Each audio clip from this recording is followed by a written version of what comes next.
Good afternoon, this is Salford Now with your 5 o'clock news. I'm Anthony Pilling. And I'm P. Moolenstein, coming up on today's show. Our reporter Jack Roberts is outside Salford Royal Hospital as staff are investigated for breaching Sir Alex Ferguson's medical records. A Salford graphic designer recreates some of the moments from Manchester's clubbing scene, all in the name of charity. I always felt there's been a huge amount of creative resource to tap into in this city, you know, and sort of hopefully I've made a contribution to that, an input to that, you know. And Greystone Action Sports open a new skate park in Salford.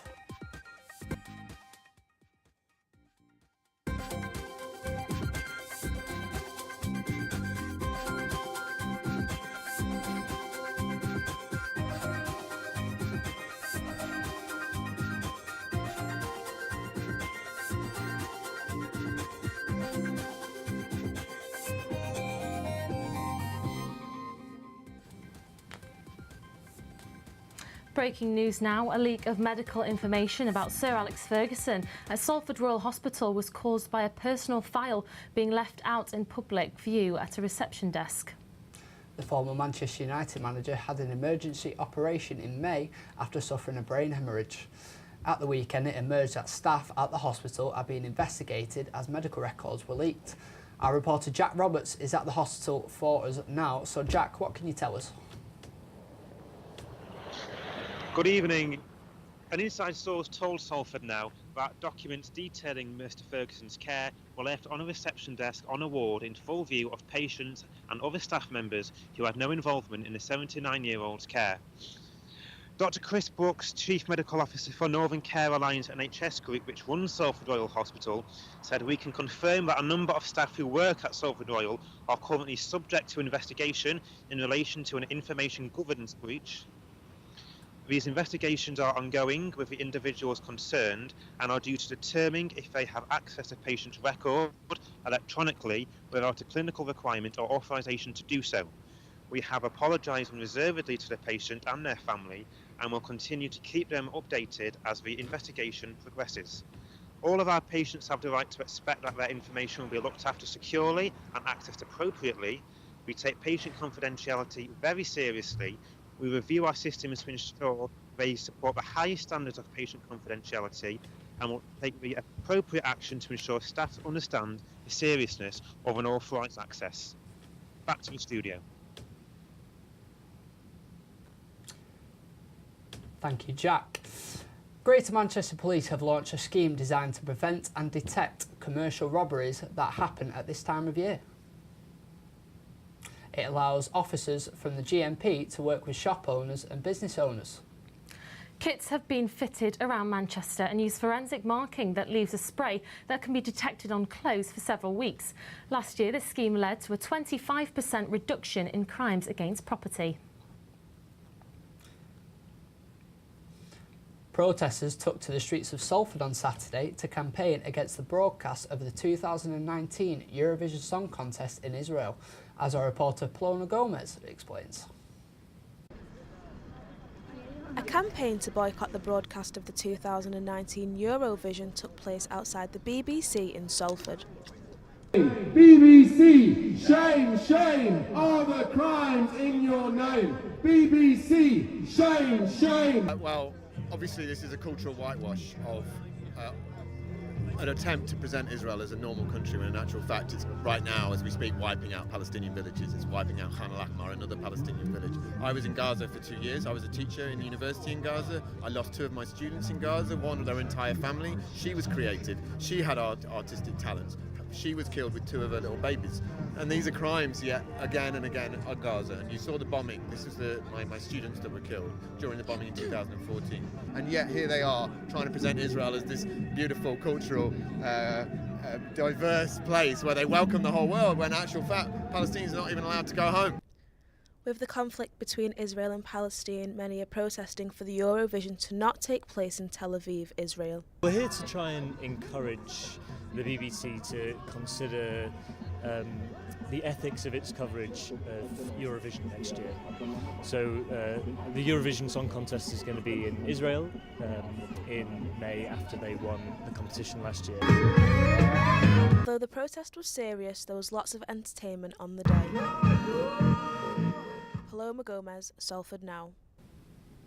The University of Manchester's eSports Society teamed up with the University of Salford to host their 6th annual King of the North event at Media City last weekend. Our reporter Cameron Gordon was there.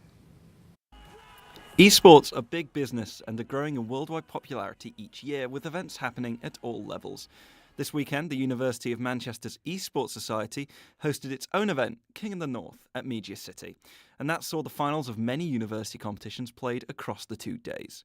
But the main purpose of the event was to nurture talent at the grassroots level so that more players can turn professional in the future. We provide our players with as much as they can. We've formed some partnerships in the past, worked with some big name companies to provide coaching. But it's not just players looking to practice their skills. The event also features commentary teams for each game, with the commentators hoping to hone their own abilities. I'm a commentator. We call it shoutcasting in the gaming scene. A bit different from like if you're doing football or any other sort of sports event.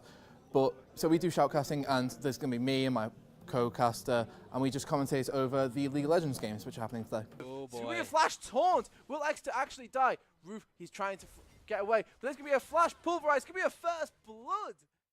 I got into shoutcasting because there was a tournament that was looking for shoutcasters, and they put out an advert saying, you know, we're looking for some shoutcasters, and I thought, I could do that.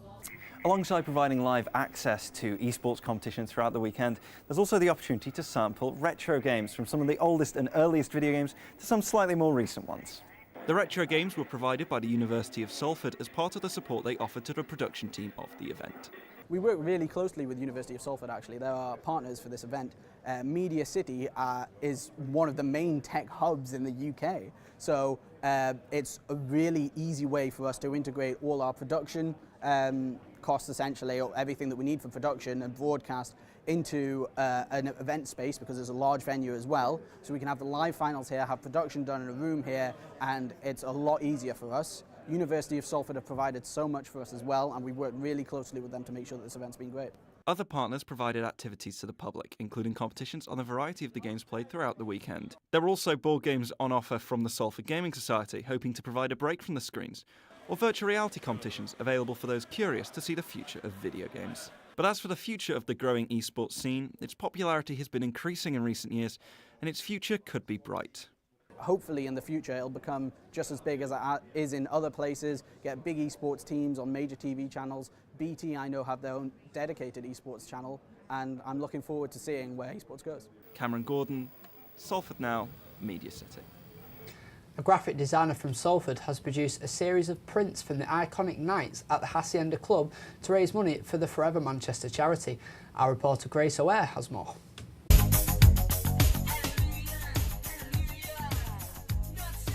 It was the biggest club that shaped Manchester. Now, the designer that put the posters on the walls of the Hacienda is reproducing his work in aid of the Forever Manchester charity.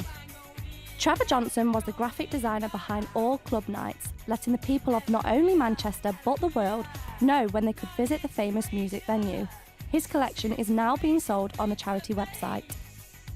I had a long-standing association with the charity, and I took over the responsibility of ambassador for the company from my predecessor. And there's a huge overlap of common interests there, you know, the things about Manchester and communities and creative practice.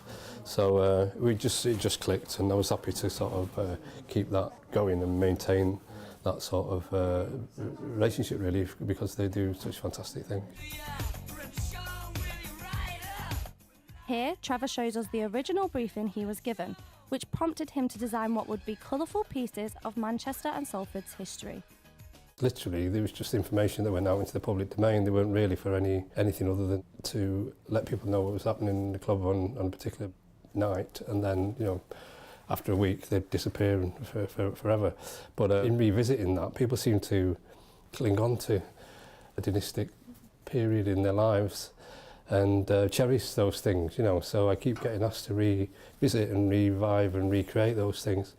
So it was interesting that going looking at those and in a different format and sort of seeing how they look 20 odd years later, you know, sort of thing. The charity supports and fundraises for Greater Manchester. In the past, they've provided financial aid after both the Broughton floods and the Manchester Arena attack.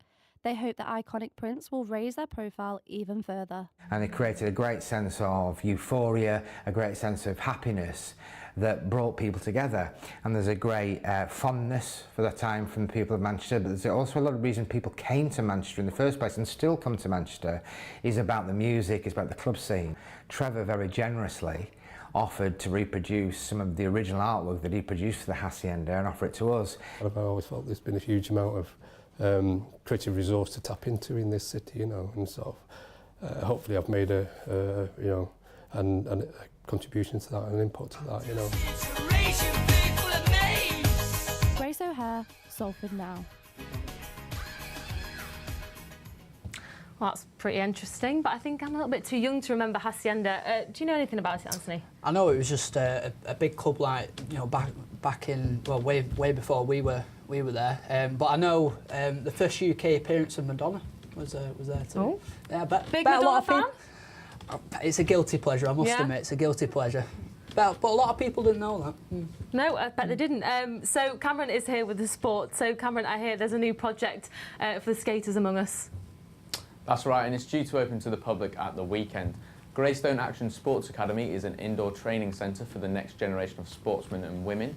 Its facilities cater for a range of sports including skateboarding, BMX, free ski, snowboarding, parkour and many more. Salford Red Devils have returned to pre-season training ahead of 2019 Super League season, bringing in some new faces at the AJ Bell Stadium, including forwards Gil Dodson and Adam Lawton. Head coach Ian Watson will be hoping for a positive start. We've invested in quality. We're a small squad again, but every kind of penny's gone into quality of player. So it's important that we had that, so we have the genuine competition around our team, and we've got a lot of utility value in there as well, with players being able to play in numerous positions. So not just being an out-and-out winger, people can play full-back, centre winger as well, which adds that little bit more pressure to other people to compete for their spot. And finally, Liverpool supporters have created a new chant in tribute to their defender Virgil van Dijk to the tune of Salford City's walkout song Dirty Old Town by Ewan McCall. Jack Merriman tells us more. I met my wolf by the gasworks wall, and I dreamed a dream by the old canal. These are lyrics that are etched in Salford history. After all, it is a song that is written about Salford.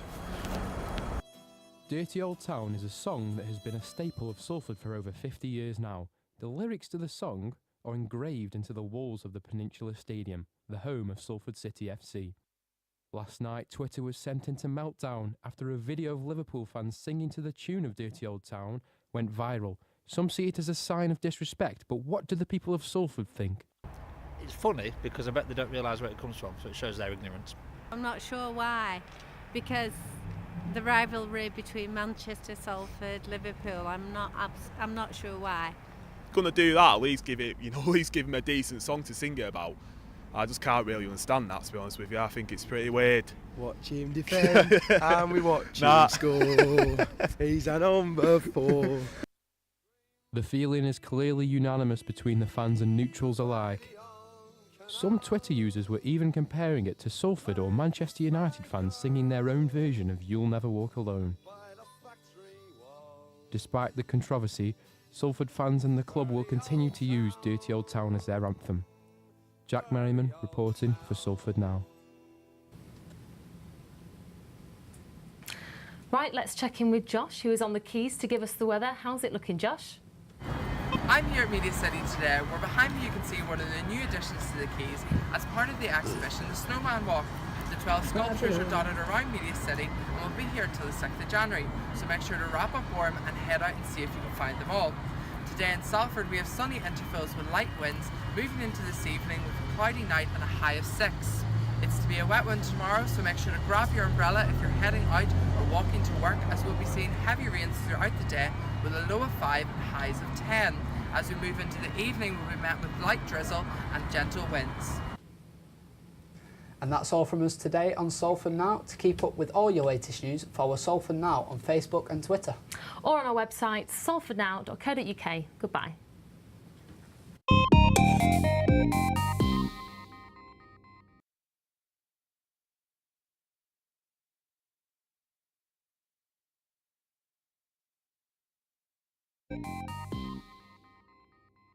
Thank you.